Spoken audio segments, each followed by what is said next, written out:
Good morning ಮಾವ. ಓ ಕಲ್ಯಾಣಿ, coffee ತಗೊಳ್ಳಿ. Very good morning. Thanks for coffee. ಕೂತ್ಕೋ ಮಗಳೇ.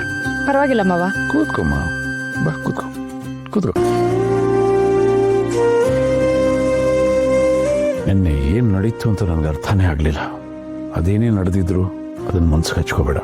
ನಿಮ್ಮ ಮಾವ ಈ ಮನೆ ಹಿರಿಯ, ನಾನಿದ್ದೀನಲ್ಲ, ನಾನೆಲ್ಲ ಸರಿ ಮಾಡ್ತೀನಿ. ಥ್ಯಾಂಕ್ಸ್ ಮಾವ. ಕಲ್ಯಾಣಿ, ಯಾವತ್ತು ಇಬ್ಬರು ಮನೆಯಿಂದ ಹೊರಗಡೆ ಹೋದ್ರಲ್ಲ ಒಟ್ಟಿಗೆ, ಹೋದ್ಮೇಲೆ ನೀನು ಒಬ್ಬಳೇ ವಾಪಸ್ ಬಂದೆ. ಏನಾಯ್ತಲ್ಲ ಅವತ್ತು?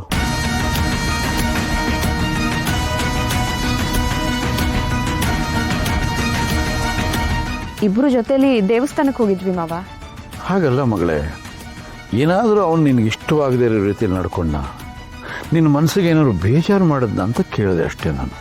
ಆ ಥರ ಎಲ್ಲ ಏನೂ ಇಲ್ಲ ಮಾವ. ಇಬ್ರು ಇಡೀ ದಿನ ಜೊತೆಲಿ ಆರಾಮಾಗೇ ಇದ್ವಿ, ಖುಷಿಯಾಗೇ ಇದ್ವಿ. ಆಮೇಲೆ ಅವ್ರಿಗದೇನೋ ಕೆಲಸ ಬಂತು ಅಂತ ನನ್ನನ್ನು ಆಟೋಲ್ಲಿ ಕಳಿಸಿ ನಾನು ಆಮೇಲೆ ಬರ್ತೀನಿ ಅಂತ ಹೇಳಿದ್ರು. ಅದಕ್ಕೆ ನಾನು ಬಂದೆ ಅಷ್ಟೇ. ಯಾಕೆ ಮಾವ, ಯಾಕೆ ಹೀಗೆ ಕೇಳ್ತಿದ್ದೀರಾ? ನಾನು ನಿನ್ನ ಚೆನ್ನಾಗಿ ನೋಡ್ಕೊಳ್ಬೇಕಲ್ವೇನಮ್ಮ.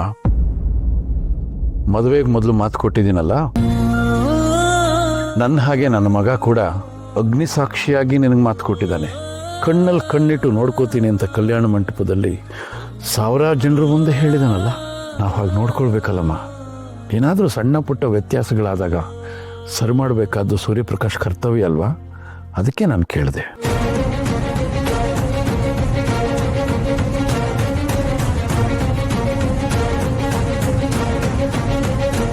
ಮಾವ, ನಿನ್ನೆ ಏನು ವಿಷಯ ನಡೀತೋ ಅದಕ್ಕೂ ನನಗೂ ಕನೆಕ್ಟ್ ಮಾಡ್ತಾ ಇಲ್ಲ ಅಲ್ವಾ? ಅಷ್ಟಕ್ಕೂ ಅವ್ರು ಯಾಕೆ ಕುಡ್ಕೊಂಬಂದ್ರು ಅಂತಲೂ ನನಗೆ ಗೊತ್ತಿಲ್ಲ. ಇದರಲ್ಲಿ ನಂದು ಯಾವುದೂ ತಪ್ಪಿಲ್ಲ ಮಾವ. ನಿನ್ನ ತಪ್ಪು ಒಪ್ಪುಗಳ ಬಗ್ಗೆ ಮಾತಾಡ್ತಿಲ್ಲಮ್ಮ. ನನಗೆ ಶಾಕ್ ಆಗ್ತಾ ಇದೆ. ಯಾಕೆಂದರೆ ನನ್ನ ಮಗ ವಿನಯ್ 3 ಮಕ್ಕಳಲ್ಲಿ ತುಂಬ ಸಭ್ಯ ಅವನು. ನನ್ನ ನಂಬಿಕೆ, ನನ್ನ ಭವಿಷ್ಯ, ನನ್ನ ಕನಸು ಅವನು. ಅವನು ಹೀಗೆಲ್ಲ ನಡ್ಕೊಂಡ. ಈ ಕ್ಷಣಕ್ಕೂ ನನ್ನಿಂದ ನಂಬಕ್ಕಾಗ್ತಿಲ್ಲಮ್ಮ. ಇರಲಿ, ನಾನೆಲ್ಲ ಸರಿ ಮಾಡ್ತೀನಿ. ನೀನು ಮಾತ್ರ ಬೇಜಾರು ಮಾಡ್ಕೋಬೇಡ.